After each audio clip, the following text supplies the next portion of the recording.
Well, I'm really so encouraged and uh, na-remind po ako sa Bible verse na ito why I am here and bakit ako nagsiserve sa Panginoon. You know, when I was very young in my faith, gusto ko na ring mag-give up. I also just 3 months after my water baptism, I want to stop going to the church.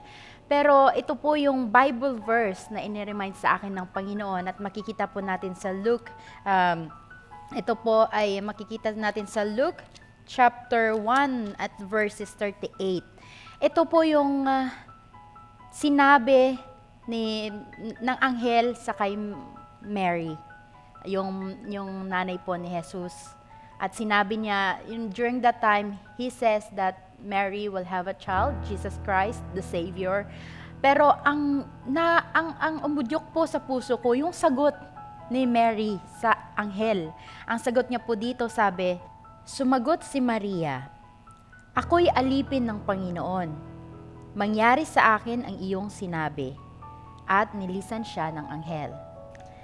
Alam niyo po, ito yung Bible verse na talagang pinanghahawakan ko hanggang ngayon. When I was praying overnight and I was really crying to the Lord, sabi ko, Lord, bigyan niyo po ako ng Bible verse at kausapin niyo po ako.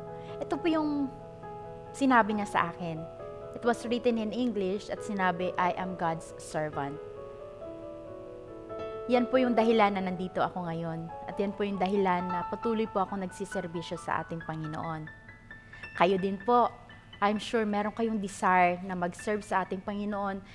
Not maybe in the church, kahit nasa kapitbahay po natin, kahit sa mga parents natin, sa kapatid natin.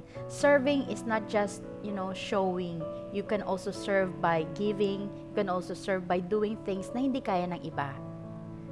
Ayan po, maraming salamat sa inyo. I'm sure you are blessed and I am blessed while you are there watching with us as well. Maraming salamat po sa inyong lahat.